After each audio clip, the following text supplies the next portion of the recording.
Hi friends, আজকে computer হার্ডওয়্যারের 12তম tutorial আপনাদের সবাইকে স্বাগতম জানাচ্ছি। আমি সাইফুদ্দিন, আর আপনারা দেখছেন টেকনিক্যাল একাডেমির ইউটিউব চ্যানেল।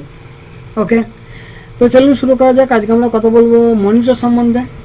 হ্যাঁ, আর অনেকেই উচ্চ ক্ষমতা সম্পন্ন কম্পিউটার আছে অনেকেরই, কিন্তু তিনি তার মনিটরের ব্যাপারে একেবারে উদাসীন। তখন অবস্থাটা দাঁড়ায় কম্পিউটারের 99.99% তো ভালো, খালি মাঝে মাঝে ওই মনিটরটা একটু কাজ করে না আর কি।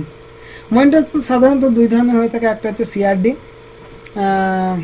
ক্যাথোড রে টিউব, আর দ্বিতীয়টা নম্বর হচ্ছে এলসিডি, লিকুইড ক্রিস্টাল ডিসপ্লে। ওকে, তো আগের দিনে সিআরটি মনিটরে চল বেশি থাকলেও বর্তমানে এলসিডি এর দাম সবার হাতের নাগালে এসে পড়াতে আজকাল এলসিডি চল বেশি।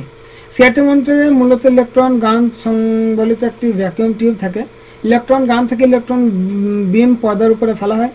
এই আলোক রশ্মি পর্দার উপরে ফসফর দানাগুলো আলোকিত করে তোলে এবং পর্দার উপর থেকে নিচের দিকে টানা অনেকগুলো রেখা সন্নিবেশিত হয়ে পর্দার অপর পাশে ছবি ফুটে ওঠে। এলসিডি মনিটরের ক্ষেত্রে লিকুইড ক্রিস্টালের উপর আলো ফেলে তা দিয়ে পর্দায় ছবি ফুটিয়ে তোলা হয়। আলোর উৎস হিসাবে ফ্লুরোসেন্ট লাইট বা এলইডি লাইট এমিটিং ডায়োড ব্যবহার করা হয়। তবে এলইডি ব্যাকলাইট শুধু এলইডি মনিটরের ক্ষেত্রে ব্যবহার করা হয়, তাই এদের আসল নাম LED LCD monitor. Fluorescent backlight LCD মনিটরে ব্যবহার করা হয়। এখন কিছু গোপন কথা মনিটর সম্বন্ধে আপনাদেরকে বলছি, যেন আপনারা সঠিক মনিটরটি বেছে নিতে পারেন। ওকে,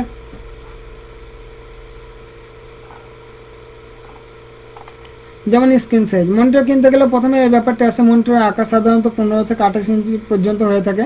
খুব সাধারণ কাজ হলে 15 থেকে 17 ইঞ্চি যথেষ্ট। মুভি দেখার জন্য বা গ্রাফিক্সের কাজের জন্য 19 থেকে 22 ইঞ্চি যথেষ্ট। আর হার্ডকোর গেমারদের জন্য 22 থেকে 28 ইঞ্চি লাগে, তবে সাধারণ গেমাররা 19 থেকে 22 ইঞ্চি মনিটর নিতে পারেন। আর রেজুলেশন এই মনিটরের আরেকটি গুরুত্বপূর্ণ বিষয়। রেজুলেশন যত ভালো হবে ছবি তত পরিষ্কার ও স্বচ্ছ লাগবে। স্ক্রিন সাইজ যত বেশি হবে রেজুলেশন তত বেশি হবে। সাধারণত 19 ইঞ্চির মনিটরগুলোতে রেজুলেশন 1024x786 হয়ে থাকে। উচ্চমানের মনিটরের ক্ষেত্রে তা 1140x900, 1680x1050, 1920x1200 হয়ে থাকে। 1920x1200 রেজুলেশন সমৃদ্ধ মনিটরগুলোকে এইচডি মনিটর বলা হয়ে থাকে, তবে গ্রাফিক্স কার্ড ব্যবহার করে এই রেজুলেশনের মানকে বৃদ্ধি করা যায়। 19 ইঞ্চি মনিটরের ক্ষেত্রে তা সর্বোচ্চ 1380x786 হতে পারে। এটা গ্রাফিক্স কার্ডের উপর নির্ভর করে। তো আর আমাদের বাজারে বেশিরভাগ এলসিডি মনিটরগুলো ওয়াইড স্ক্রিনের হয়ে থাকে। এদের অ্যাসপেক্ট রেশিও হয় 16.9, অর্থাৎ লেখা এরকম হবে 16'9, যা মূলত এইচডি মুভি দেখার জন্য খুব ভালো। তারপর হচ্ছে ভিউইং অ্যাঙ্গেল। আপনারা লক্ষ্য করবেন যে পাশ থেকে এলসিডি মনিটরের দিকে তাকালে তা ঘোলা ঘোলা লাগে এবং রং বদলে যায়। এটা হলো ভিউইং অ্যাঙ্গেলের কারণে, কেননা ভিউইং অ্যাঙ্গেল কম হলে পাশ থেকে দেখলে ছবির রং বদলে যাবে, আর ভিউইং অ্যাঙ্গেলে বেশি হলে আপনি যতই পাশ থেকে দেখবেন না কেন ছবির রঙের কোনো পরিবর্তন হবে না।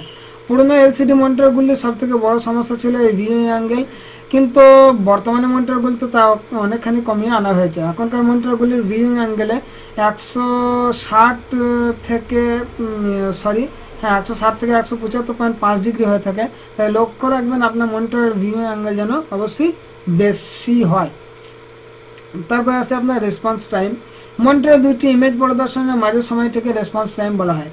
সাধারণ ব্যবহারকারীদের কাছে এটি তেমন গুরুত্বপূর্ণ মনে না হলেও গেমার বা গ্রাফিক্স ডিজাইনারদের কাছে এটি খুবই গুরুত্বপূর্ণ, কেননা রেসপন্স টাইম বেশি হলে মনিটর তখন নতুন ছবি প্রদর্শন করবে।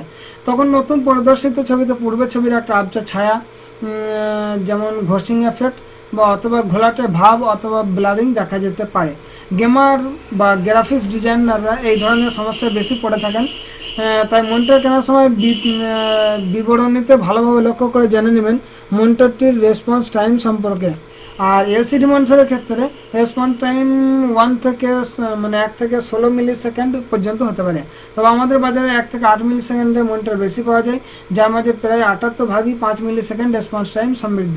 আর মোটামুটি দামে 2 মিলি সেকেন্ড রেসপন্স টাইমের মনিটর পেয়ে যাবেন। ওকে, তারপর হচ্ছে ডট পিচ। মনিটরের দুটো পিক্সেলের মধ্যবর্তী দূরত্ব হচ্ছে ডট পিচ। একে মিলিমিটার এককে মাপা হয়। মনিটরে প্রায় হাজার হাজার ডট পিচ আছে। একটি ডট পিচ থেকে আরেকটি দূরত্ব যত কম হবে মনিটর তত নিখুঁত এবং সূক্ষ্ম ইমেজ প্রদর্শন করতে পারবে। আমাদের বাজারে বেশিরভাগ মনিটরের ডট পিচ 0.26 থেকে 0.30 মিলিমিটার, তবে যারা গ্রাফিক্স ডিজাইনার তারা 0.22 মিলিমিটার ডট পিচের মনিটর কেনার চেষ্টা করবেন। ওকে, তারপর হচ্ছে কন্ট্রাস্ট রেশিও। মনিটরের আরেকটি খুব গুরুত্বপূর্ণ বিষয় হচ্ছে কন্ট্রাস্ট রেশিও। কন্ট্রাস্ট রেশিও হচ্ছে সবচেয়ে উজ্জ্বল ও সবচেয়ে গাঢ় রঙের লুমিনেন্সের অনুপাত। আমরা সবাই নিশ্চয়ই জানি সাদা হচ্ছে সবচেয়ে উজ্জ্বল ও কালো হচ্ছে সবচেয়ে গাঢ় রং। সেক্ষেত্রে এক্ষেত্রেও একই ঘটনা, কন্ট্রাস্ট রেশিও যত বেশি হবে মনিটর তত উজ্জ্বল ও পরিষ্কার লাগবে। এবার এসে আপনি কি পরিমাণ কন্ট্রাস্ট রেশিও সমৃদ্ধি মনিটর নেবেন সেই ব্যাপারে। কন্ট্রাস্ট রেশিও দুই ধরনের হয়ে থাকে, একটা হচ্ছে ডায়নামিক, একটা হচ্ছে টিপিক্যাল। ডায়নামিকের ক্ষেত্রে 5/4x0'1 ও টিপিক্যালের ক্ষেত্রে 1/000'1 হলে তা আপনার জন্য যথেষ্ট। বাজারে বেশিরভাগ মনিটরে কন্ট্রাস্ট রেশিও 5001 আর 5/4x0'1 আর 5/6x0'1 এর মাঝে। আর টিপিক্যালের ক্ষেত্রে আপনার 1000'1 থেকে 8000'1 পর্যন্ত হয়। মনিটর উৎপাদনকারী কোম্পানিরা প্যাকেটের গায়ে কন্ট্রাস্ট রেশিওর মান আর ডায়নামিক দিয়ে থাকে। কন্ট্রাস্ট রেশিওর মান ডায়নামিকই দিয়ে থাকে ক্রেতাদের আকৃষ্ট করার জন্য। তবে মনিটর কেনার সময় লক্ষ্য করবেন এর কন্ট্রাস্ট রেশিওর মান টিপিক্যাল না ডায়নামিক দেওয়া আছে। ওকে, তারপর হচ্ছে রিফ্রেশ রেট।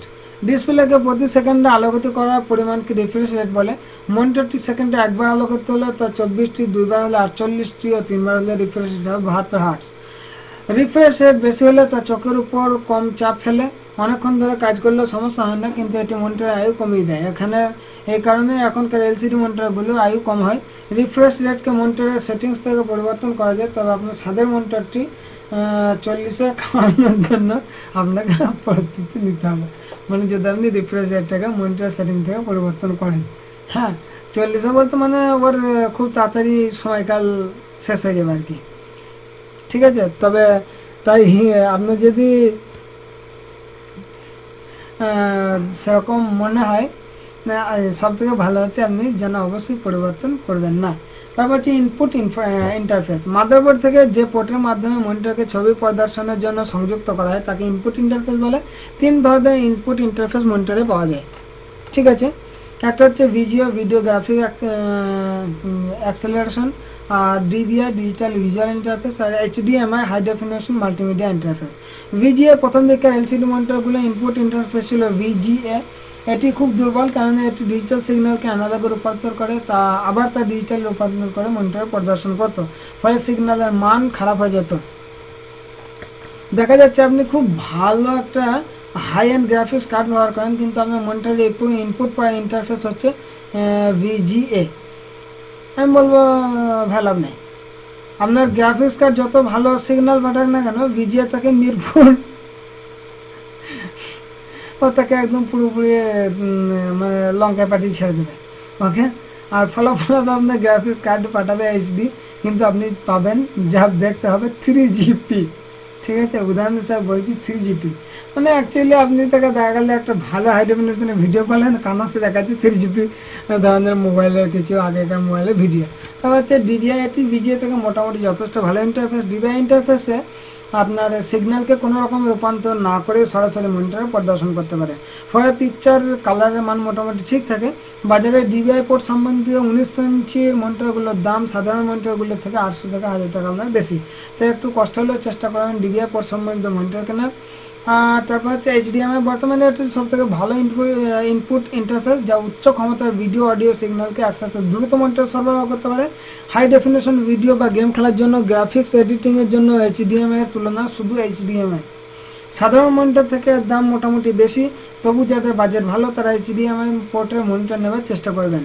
আর সফটওয়্যার কোম্পানি যেমন তাদের সফটওয়্যারের নতুন ভার্সন ছেড়ে থাকে, তেমনি এই পোর্টের নতুন ভার্সন বের হয় প্রতি বছর। তাই কেনার সময় খেয়াল করবেন আপনি এর সর্বশেষ ভার্সন সমৃদ্ধ মনিটর কিনছেন কিনা। বর্তমানে এইচডিএমআই এর সর্বশেষ ভার্সন হচ্ছে 1.4।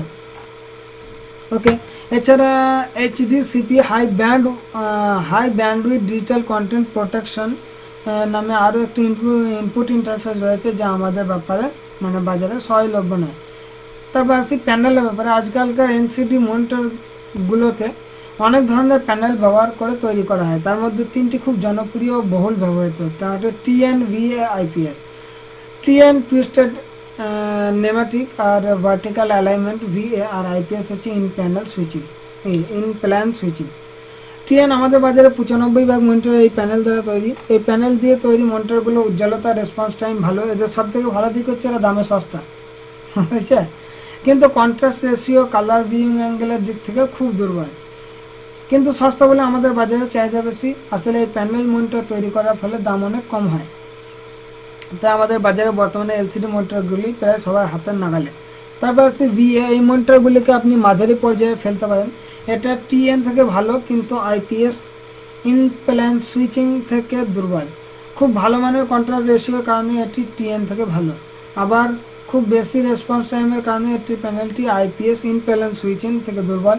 এই মনিটরগুলিতে ইনপুট ল্যাগ সিগন্যাল দেওয়ার পর তা পর্দায় প্রদর্শনের মধ্যবর্তী সময় ও কালার শিফটের সমস্যা দেখা যায়। তবে আমাদের বাজারে এই প্যানেলের মনিটর পাওয়া যায় না বললেই চলে। ওকে দোস্ত, আর তারপর আছে আমরা IPS। এই প্যানেলটির মনিটর হচ্ছে সব থেকে সূক্ষ্ম, ভালো মনিটর, নিখুঁত, ঠিক যেমনটা আপনি চান। কিন্তু দুঃখের বিষয় এই যে দাম অনেক বেশি। তবে সূক্ষ্ম নিখুঁত ছবি, উন্নত মানের কন্ট্রাস্ট রেশিও, বেশি পরিমাণ ভিউইং অ্যাঙ্গেল ও সেরা মানের কারণে এই প্যানেলের মনিটরকে বলা হয় মনিটরদের রাজা। আশা করি আপনারা বুঝতে পারছেন যে ভালো মানের মনিটর কেনাটা কতটা জরুরি। আপনি কোনো মনিটর কেনার পূর্বে কয়েকটি মডেল বাছাই করুন, তারপর ইন্টারনেট খুঁজে এদের ফিচার সব দেখে বেছে নিন আপনাদের পছন্দটি। আর মনিটরের ক্ষেত্রে যে কোনো কোম্পানি নিতে পারেন নিশ্চিন্তে, কারণ সমস্যা কিছু দিক ছাড়া বাকি সব হুবহু এক। ওকে, তবে আমাদের বাজারে যেটা সহজলভ্য সেটা কিনলেই ভালো হবে। তাতে করে যদি কখনো ওয়ারেন্টির সমস্যাতে পড়েন তাহলে তা দ্রুত সমাধান করতে পারবেন, ঠিক আছে। আর এখনকার বাজারে তো LED মনিটরগুলো চলন বেশি, আর এটি অনেক দিন টেকে, খুবই কম বিদ্যুৎ খরচ করে, তাই LED মনিটর কেনাটাই সব থেকে বুদ্ধিমানের কাজ। ওকে, তো দোস্ত, এটা ছিল আমাদের মনিটর সম্বন্ধে আজকের টিউটোরিয়াল। আর আজকের টিউটোরিয়াল এখানেই আমরা শেষ করছি। আশা করছি আপনাদের এই টিউটোরিয়াল ভালো লেগেছে। যদি ভালো লেগে থাকে তাহলে আপনারা লাইক এবং শেয়ার করতে ভুলবেন না। আর যদি আপনারা নতুন হন অথবা আপনারা চান যে এই ধরনের ভিডিও আরও আপনারা চান যে ইউটিউবের মধ্যে আপলোড হোক, তাহলে আপনারা অবশ্যই যেন সাবস্ক্রাইব করবেন। আর সাবস্ক্রাইব করার পর আপনারা তার পাশে একটা বেল বাটন, যাকে বলা হয় যে ঘন্টার বাটন একটা আছে, ওটা আপনারা মানে ক্লিক করবেন ওর উপরে। ওকে, বাই, আল্লাহ হাফিজ।